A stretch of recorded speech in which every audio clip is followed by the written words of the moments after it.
Isinagawa ngayong araw ang second round ng bidding para sa bibilling system na gagamitin sa 2025 full automated elections. Yan ang ulat ni Luisa Erispe. Matapos pumalyas sa unang bidding noong nakaraang taon, nakalusot na sa unang hakbang ng procurement process ng 2025 automated elections ang joint venture ng Miro Systems Company Limited ngayong araw. Bagamat lone bidder pa rin ang naturang Korean firm tulad noong una, sa ikalawang round ay dumaan ulit sila sa mabusising proseso. Dito nakapasa na sila sa technical, legal at financial na aspeto na hinahanap ng COMELEC. Sunod na po nito ay yung pagbibigay sa kanya ng Notice of Post-Qualification Evaluation kung saan sisimulan na po na evaluate ng SBAC at ng TWG. Alin? Lahat po ng dokumento na nasabit kanina ayon sa Section 34 po ng Republic Act 9184, obligado at trabaho ng SBAC at ng TWG na tignan. Totoo ba lahat ng dokumentong nasubmit? Yung mga permits, totoo ba yan? Validly issued? Sa financial aspect, ang bid ng Miro ay higit 17.988 billion pesos.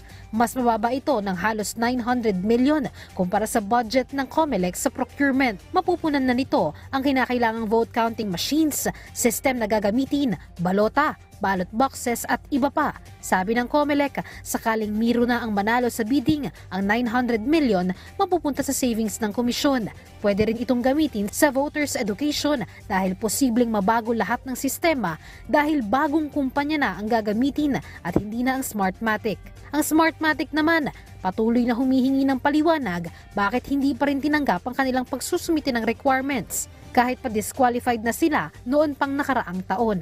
Similar to the first bidding, sir, if we may request a certification or perhaps a copy of the transcript, containing the report of the SBAC AES Secretariat reporting that on the fact that our client, the JV of Smartmatic, attempted to submit its bid earlier this morning, but it was refused. Si Smartmatic po ay bumili ng bid documents, ngunit kanina pong umaga ay meron po silang representative na magsasubmit sana ng kanilang bid tender at pursuant again to the decision of the Commission and Bank dun sa election matter, hindi po tinanggap ng Secretariat yung kanilang bid tender. Samantala, kahit naman lumusot na ang Miro sa unang hakbang ng proseso, dadaan pa sila ng validation sa loob ng 7 to 30 days bago tuluyang makuha ang kontrata. Sabi ng COMELEC, on track pa rin sila at hindi pagahol sa oras para sa paghahanda sa 2025 midterm elections. Confident naman po kami sa timelines, hindi pa naman po tayo nagagahol